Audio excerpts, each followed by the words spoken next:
Welcome to the aftermath of sexual trauma. I'm Shantae Dent.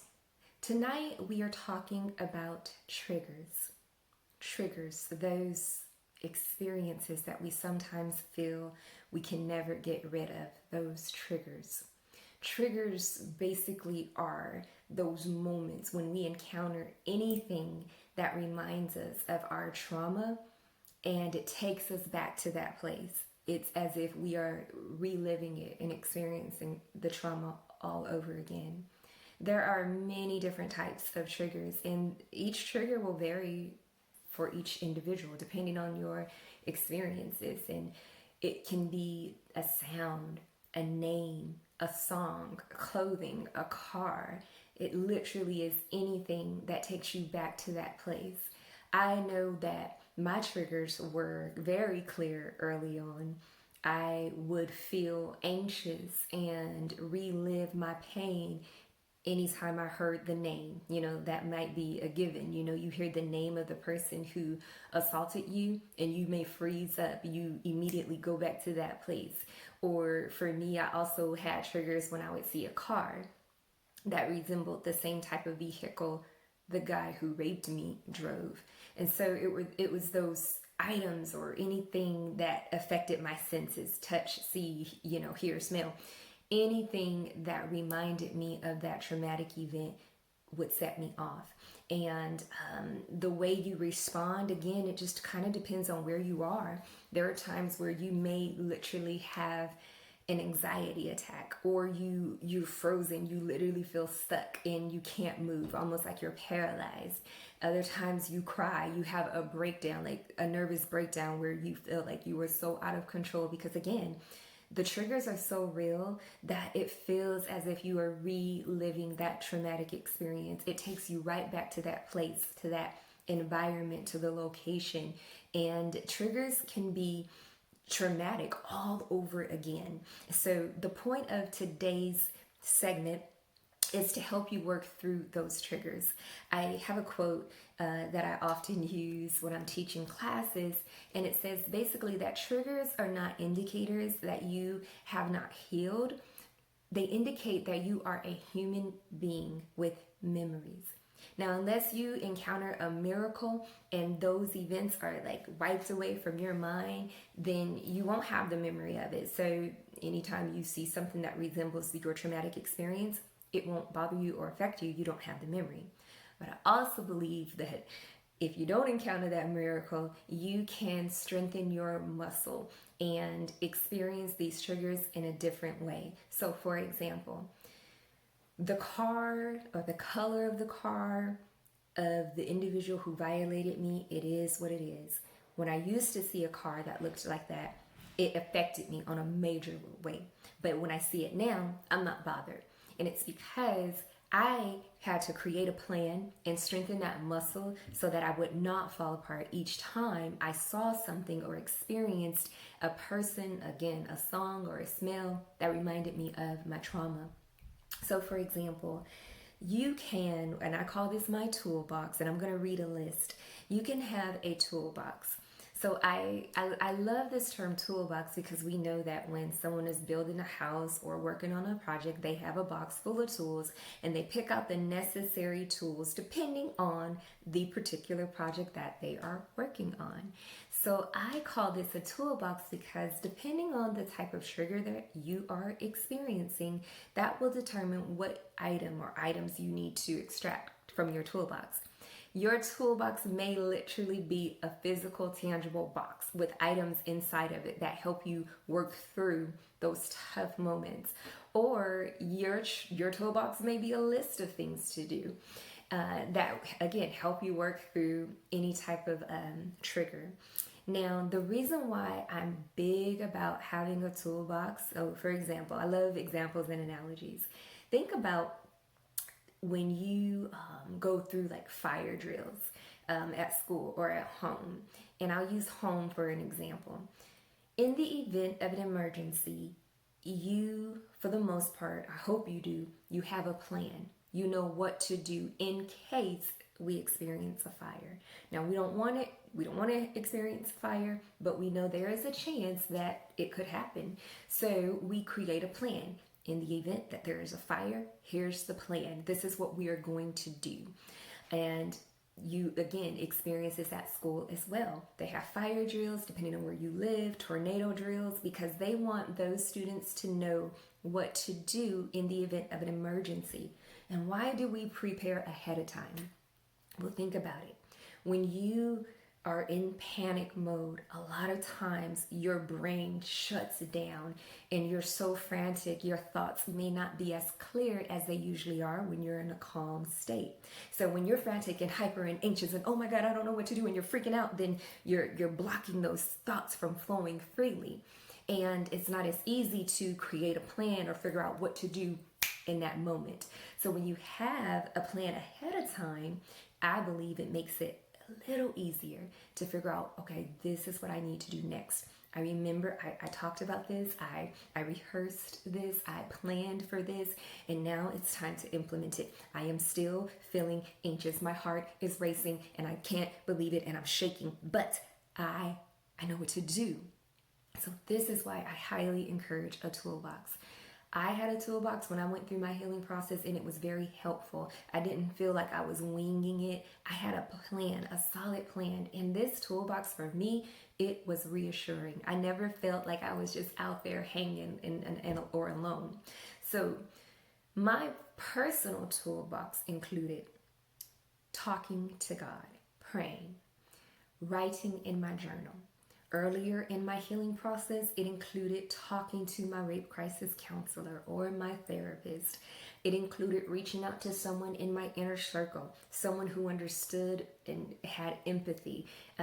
Maybe they weren't in my position or had not ever experienced sexual trauma, but their heart was empathetic to be patient with me and do their best to understand what I was going through at that time.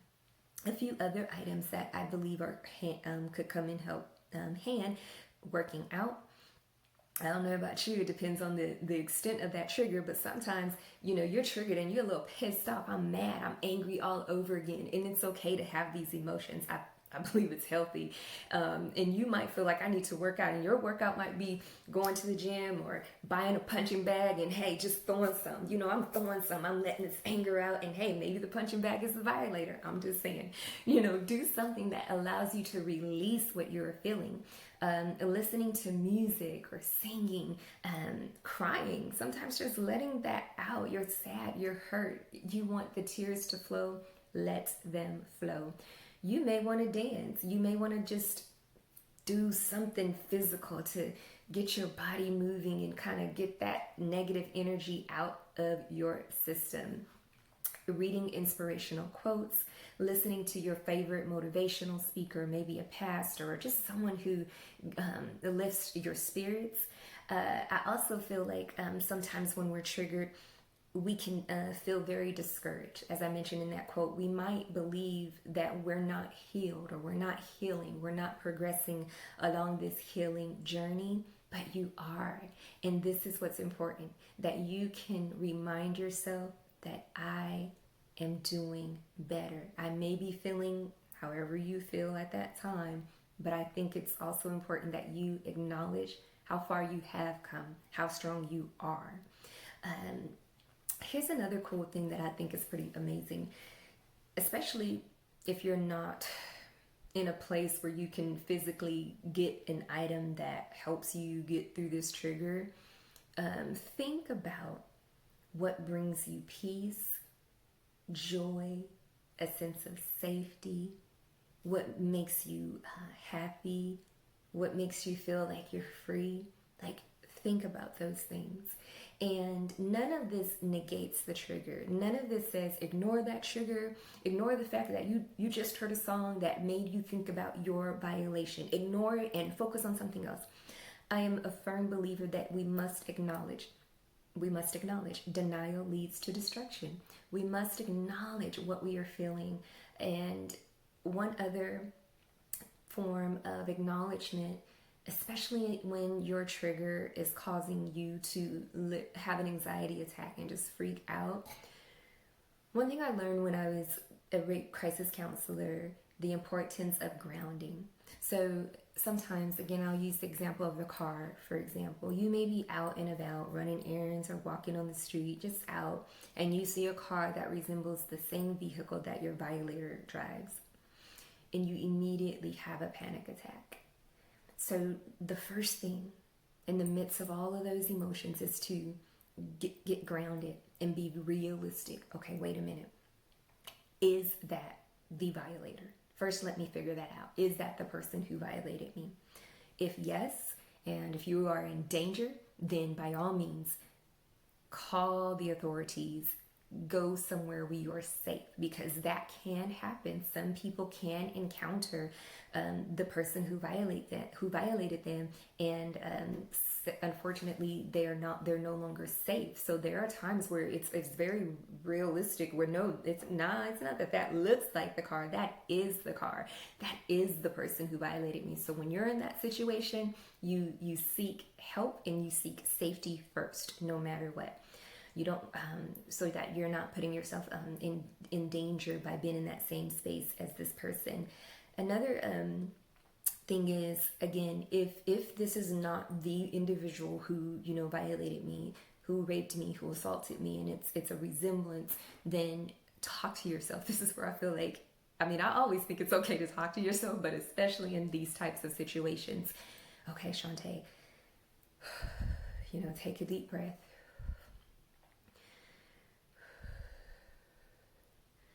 That looks like the car. And it's making me feel like I'm, going through that experience all over again. But you're safe. That's not the person. That's not the vehicle. And then I go on to my toolbox. And I go on to being okay with feeling the way I'm feeling. I'm feeling angry right now because I'm being reminded, or I'm feeling sad or discouraged, and being okay with feeling that way. So I'm also just walking myself through this process. And as I mentioned earlier, it might mean that you're calling a mentor or a counselor, someone who can walk you through it if you're not able to do that at that time. Another thing I believe is important when it comes to triggers is to realize that they affect us differently. So there may be times where a trigger takes you back immediately and you're experiencing this anxiety attack, or you're just very anxious and angry, again, whatever emotions you're experiencing. But then there are times where you may not feel it until later that day or a week later. I have had that experience. I was a room mom in my daughter's class, and there was a party in her classroom. So you had the kids and the parents and everybody just having a good time. And I was very hands-on and busy as room mom, just making sure everything was flowing well. And when I got home, I could feel, something is not right.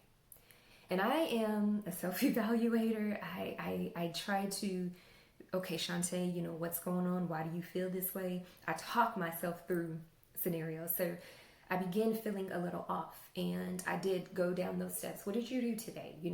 Reflect on what your day was like. Why are you feeling the way you're feeling right now? And I began to go through my day, and as I thought back on that party at my daughter's classroom, there was a dad there who resembled the guy who raped me. Now, at the time, I'm not thinking of it. I'm not making any strong connections. I am being room mom. Enjoying the party, making sure everybody else is having a good time. Not thinking about it, not connecting the dots. I didn't see him immediately and freak out and freeze and go, oh my God, is that him, or he looks like him? I didn't have that experience. But when I got home later that day, I was bothered. And it dawned on me, you are bothered because so-and-so's father looked like the guy who raped you. And I was like, dang, that's real. And I cried, and I just thought, yikes, yep, that's what it is. And I didn't let it discourage me. It was a moment, it was an experience. I acknowledged it and I was able to process my thoughts. And again, for me, a lot of times, at least at this point in my life, journaling is pretty much a go-to, and it works well for me to write out how I feel and to move on, because I know that that temporary feeling does not overtake my entire being. I know that this is for a moment and I'm going to experience this and process this feeling, and I'll be fine. I'll be okay. And one other thing important to process in a healthy way. I believe we all know those unhealthy ways and unhealthy tendencies that we have when we're triggered. And even to the point where it's dangerous. Some resort to cutting, using drugs or alcohol, excessive eating, excessive shopping. And this is where, if you are seeing a therapist, your therapist can work with you. Also, just start taking notes of what you do when you're triggered. How do I respond when I'm triggered? What do I do right after I'm triggered? And if you can see that there's some unhealthy tendencies, make some adjustments. Start tweaking. Okay, what can I do instead of? And that way, again, you're not ignoring, you're acknowledging, and you're also implementing self-care, which we'll talk about on another episode. But you're implementing self-care by working through a trigger in an emotionally healthy manner. Again, acknowledging our triggers. You do not have to stay with the trigger. This one right here. Okay. I don't know about your experiences, but I have encountered individuals who knew my story and they expected me to act a certain way. They expected me to respond a certain way because they knew what I had gone through. They heard about it. And I almost fell into that trap. And then I realized, no. This pain and this trigger, it doesn't have to stay with me. If I am gradually and naturally growing and evolving and healing, I'm going to go with that flow. And if this trigger no longer bothers me, then I am about to rejoice. I'm glad, thank God. Check it off the list. I don't have to worry about that anymore because I have grown from that trigger. And your triggers may change. And as I mentioned, some may no longer exist. I can today see a car that resembles the car of the rapist. Doesn't bother me anymore. I can see the name. I can hear the name. It no longer bothers me. So let's not carry the triggers with us. We don't have to do that. We don't have to own the trigger. This is mine and I'm not going to let it go. It's embedded in me and it's a part of me. Absolutely not. Who knows? If we're feeling it, we're feeling it. We're working through it and we're moving through it, moving forward, moving through it. We don't want to stay stuck in that place of pain. We don't want to stay in that trigger. And as you always know, these are my thoughts, my opinions, and information that's derived from my training, derived from my personal journey. In other words, these are some of the tools that I implemented in my life. And here I am today, where I confidently say that I was able to experience a healing. I was able to recover from the aftermath of sexual trauma. It was not the easiest thing to do. There were hurdles. Yes, there were. But again, I had a plan and I had a toolbox. So when things came up, I didn't lose my mind. I felt as if I had lost my mind plenty of times. I felt like I was losing it. I felt like I couldn't take it anymore. But again, there was something inside of me, whether it was that toolbox or a fight inside of me that said, I will not stop. I will not give up until I confidently know that I've experienced the healing. And I say this often, like I've crossed over, from the other side, from hurt to healed, from victim to victorious, which is again why I am here sharing my heart with you, because I remember what it felt like to be on that side. And so I have found that it is my purpose, my passion. I do it with great honor to go back and help someone else cross on over too. All right, triggers are real. Triggers are not to be ignored. And remember, being triggered doesn't mean that you are not healing. It means you are a human with memories. And now you know that you don't have to stay in that place of pain. You can process the trigger and healthily, emotionally healthy. That's what your goal should be. I'm going to process this trigger, but I want to maintain my emotional health. And I am confident that you will. Again, this is Shantae Dent with the Aftermath of Sexual Trauma. I look forward to connecting with you on our next episode.